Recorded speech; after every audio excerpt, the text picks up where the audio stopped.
मेरा नाम नरसिंह ग्रेवाल है। मैं हरियाणा का रहने वाला हूं, रोहतक का।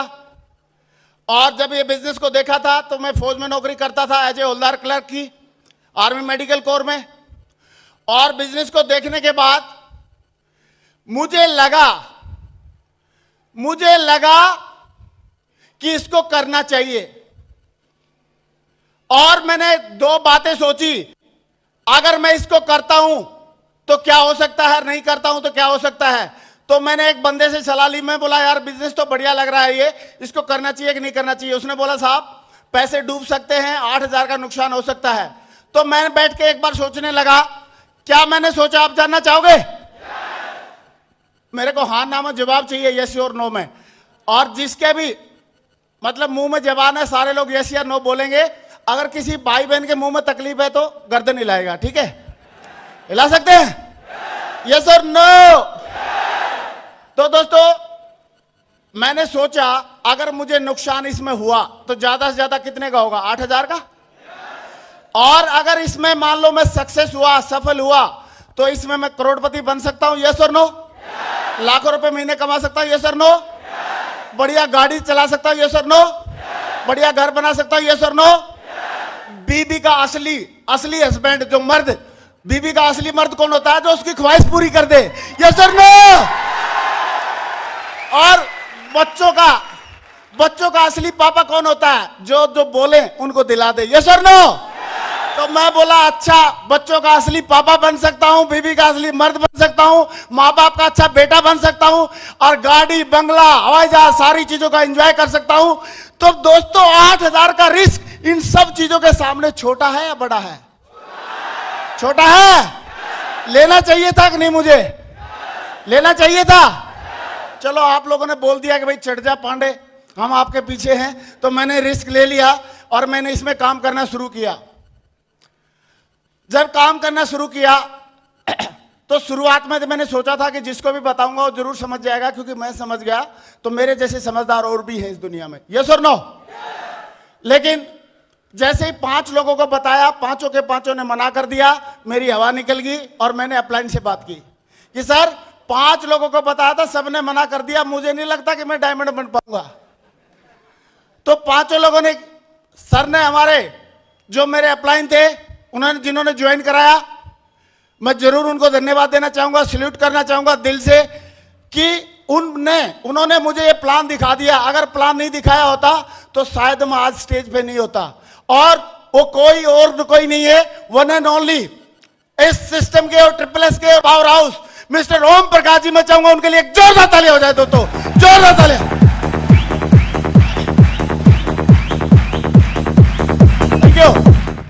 Thank you. उन्होंने मेरे अप्लाई ने पूछा ग्रेवाल जी कितने को प्लान दिखाया? मैंने बोला सर 5। बोला क्या हुआ? 5 ने मना कर दिया सर। बोला आप ये बताओ इस दुनिया में कितने आदमी हैं? मैंने बोला सर 120 करोड़ होंगे लगभग। तो बोला 120 करोड़ में से 5 घटाओ, कितने बच गए? मैंने बोला अभी भी 120 करोड़। बोला क्यों? मैंने बोला इतनी देर में तो 5 नए पैदा हो गए होंगे, यस और नो? यस और नो?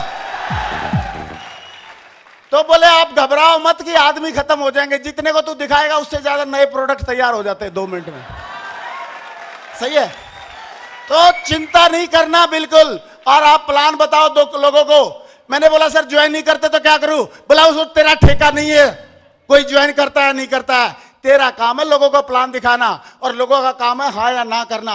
बस तू एक ही बात कर ले दिल में कि आए तो बेस्ट नहीं तो नेक्स्ट, आए तो बेस्ट नहीं तो नेक्स्ट, आए तो बेस्ट नहीं तो नेक्स्ट, तो बेस्ट नहीं तो नेक्स्ट, तो डायमंड बन जाएगा साला, डायमंड बन जाएगा।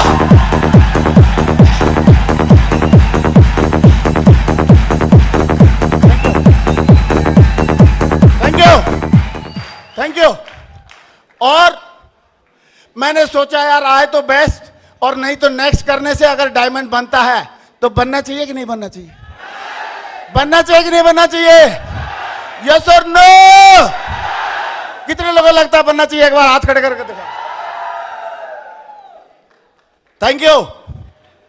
और दोस्तों उसी टाइम पे मैंने बोला सर से, सर ने बोला ग्रेवाल जी बात समझने की है थोड़ी सी, अगर आप बात समझ लेते हो तो कोई माई का लाल, कोई इस दुनिया का हवा पानी आपको डायमंड बनने से नहीं रोक सकता। मैं बोला वही बता पहले, कौन सी बता दे जिससे हम डायमंड बन सके, यस और नो। तो उन्होंने एक बात बोली, आप ध्यान से सुनना। बोला आपने 2 4 को 5 को दिखा दिया और बात खत्म समझते हो आप। ये कोई 100 मीटर की रेस थोड़ी है कि आप उधर से उधर दौड़े, जीत गए तो ठीक है नहीं तो हार गए। ये तो भैया मैराथन रेस है। कैसी रेस है? आप दौड़ते रहो, फिर पानी पी लो, फिर दौड़ लो, फिर पानी पी लो, फिर दौड़ लो। कौन मना करता है? दौड़ता सही है, कोई मना नहीं करता। दूसरी बात, कम समय में ज्यादा लोगों को प्लान दिखाना है। मैंने बोला वो कैसे? तो उन्होंने एक एग्जांपल दिया।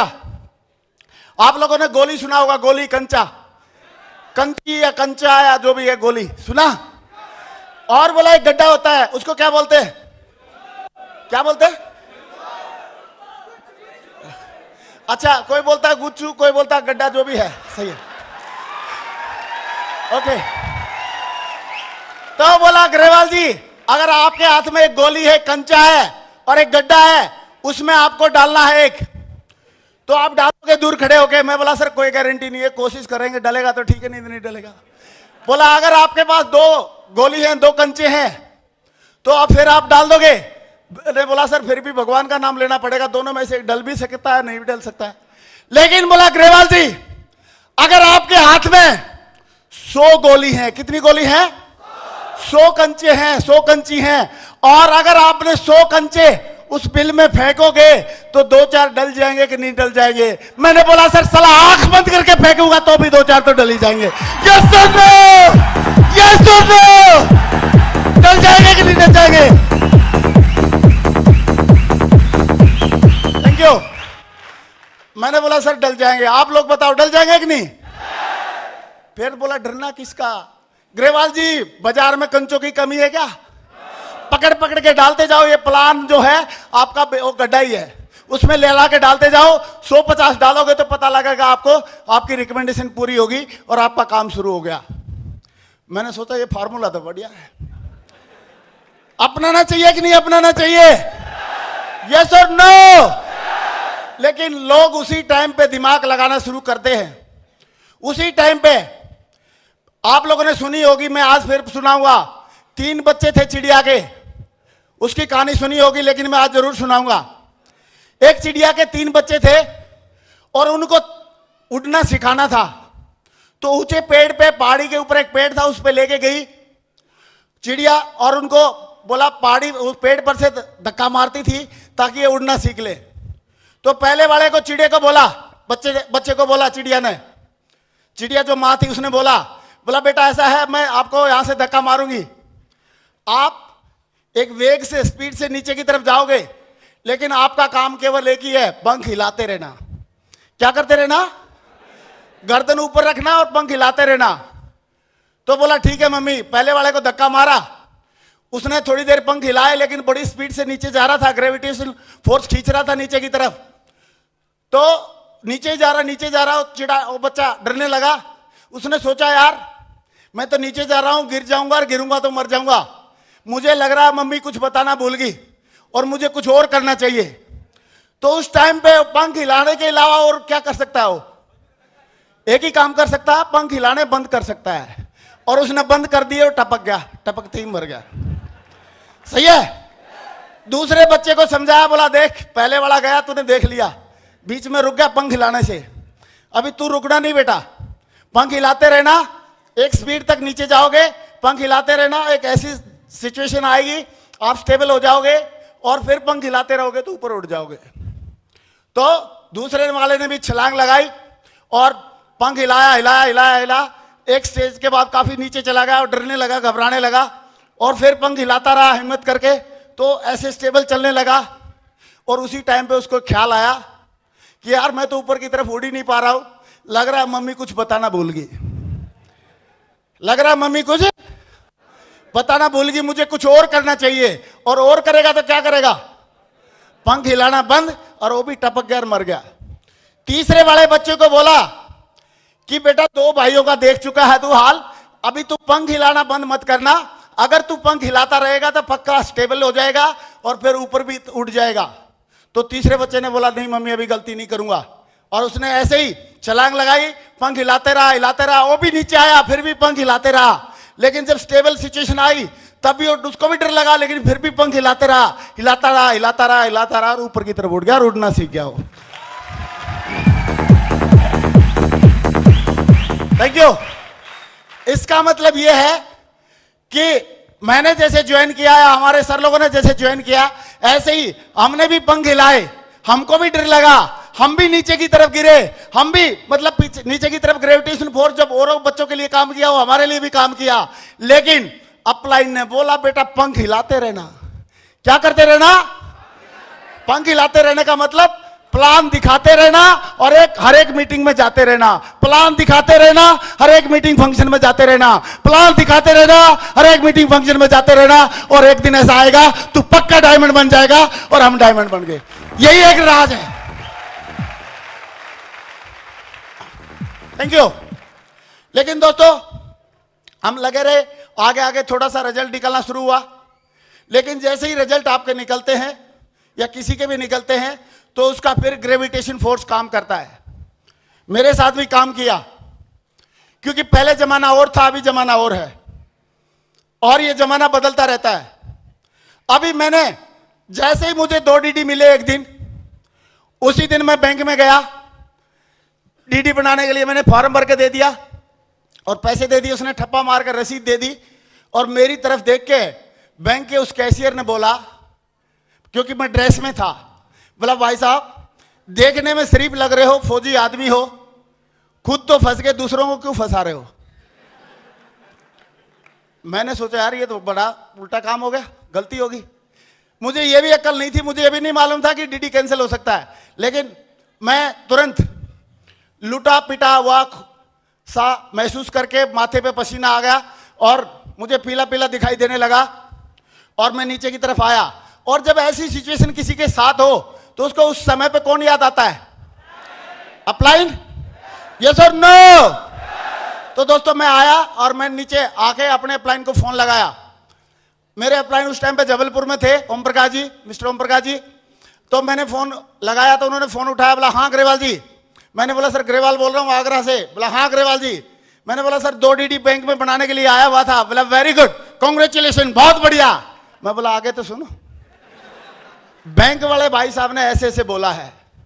अरे बोला ग्रेवाल जी कुछ नहीं होता ऐसे बोलने से। ऐसे बोला था लोगों ने राइट बंधुओं को कि हवाई जहाज नहीं बनेगा, आज लोहे का हवाई जहाज उड़ता है कि नहीं? यस और नो? ऐसे ही बोला था लोगों ने थॉमस एडिसन को कि बिजली नहीं बनेगी, आज बिजली है कि नहीं? यस और नो? और बोला ऐसे ही बोला था राजीव सर को कि ये नेटवर्किंग नहीं चलेगी, आज वो इसमें डायमंड है कि नहीं? यस और नो? और ऐसे ही बोला था जैन साहब को। और बोला लोग तो ऐसे ही बोलते रहते हैं। बोला ऐसे ही मुझे भी बोला था, लेकिन मैं भी डायमंड बनने वाला हूं। और ग्रेवाल जी लिखवा के ले लो, अगर लोग आपको ऐसे बोलते रहेंगे और आप फिर भी डटे रहेंगे तो आप भी एक दिन डायमंड बन जाओगे, एक दिन आप भी डायमंड बन जाओगे। Thank you, thank you. लेकिन दोस्तों बताते हैं कि ठोकर खाने से, सॉरी, काजू खाने से अकल नहीं आती, ठोकर खाने से अकल आती है। यस और नो? मेरे को झटका लगा था और ये बात मेरे को बड़ी बड़ी दिखने लगी, मेरे को समझ में नहीं आई। क्यों नहीं आई? क्योंकि मेरा बहुत ज्यादा कोई नॉलेज का बैकग्राउंड नहीं था। एक तो करेला, ऊपर से नीम चढ़ा, एक तो मैं फौजी, ऊपर से जाट। समझ में आएगी बात? नहीं आई।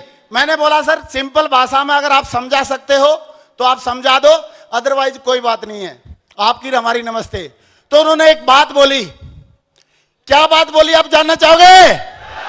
उन्होंने एक बात बोली कि ग्रेवाल जी आप ये बताओ उस बैंक वाले भाई साहब को 1 नंबर का व्हाइट मनी 1 महीने में कितना तनख्वाह मिलता होगा? मैंने बोला सर 10-11 हजार रुपए महीना, 2003 की बात है। और बोला जो हमारे आदर्श हैं, जिनको देख के हम काम कर रहे हैं, जो हमारे मेंटर हैं, उनको कितना मिल रहा होगा 1 नंबर का व्हाइट मनी 1 महीने में कितना मिल रहा होगा? मैंने बोला सर 10-11 लाख रुपए महीना। बोला एक आदमी को 1 नंबर का व्हाइट मनी 10-11 हजार रुपए महीने मिलता है और एक आदमी को 1 नंबर का व्हाइट मनी 10-11 लाख रुपए महीने मिलता है। कौन ज्यादा समझदार है, 1000 वाला या लाख वाला? दोबारा सारे लोग बोलेंगे 1000 वाला या लाख वाला? मैं भी आप लोगों की तरह ना लालच में आ गया। मैंने बोला सर लाख वाला ज्यादा समझदार है। कौन समझदार है? तो उसी टाइम पे उन्होंने एक बात बोली कि ग्रेवाल जी, जिंदगी आपकी है, फैसला भी आपको लेना पड़ेगा, लेकिन मैं लिख के देता हूं कि आप अगर 1000 वाले की मानोगे तो 1000 वाले रह जाओगे, और 1,00,000 वाले की मानोगे तो 1,00,000 वाले बन जाओगे। जिंदगी आपकी है, फैसला आपका है, क्या आप करना चाहते हो जो कर लो।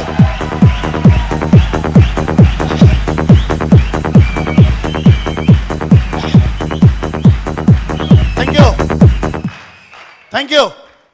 लेकिन दोस्तों, थैंक्स टू गॉड और थैंक्स टू सिस्टम कि उस टाइम पे मेरे दिमाग में बात आई कि यार 1000 वाले की मानूंगा तो 1000 वाला रहूंगा, और 1,00,000 वाले की मानूंगा तो 1,00,000 वाला हो जाऊंगा। 1000 वाला तो मैं पहले ही हूं, 8-9 हजार रुपए की महीने की नौकरी तो पहले ही कर रहा था। किसकी माननी चाहिए, 1,00,000 वाले की? और मैंने 1,00,000 वाले की मानने का डिसीजन लिया और इसमें काम करता रहा। Thanks to success support system, thanks to मेरे great upline mister Rajiv Chaturvedi sir, mister Sanjay Jain ji, Om Prakash ji, इन लोगों की आशीर्वाद से, कंपनी की वजह से और हमारी टीम के एक एक टाइगर की वजह से आज ये नरसिंह ग्रेवाल इसी सिस्टम से एक महीने में 8,000 रुपए महीना नहीं कमाता, कम से कम आज की डेट में 13 से 14 लाख रुपए महीने कमाता है। 13 से 14 लाख रुपए महीने कमाता है।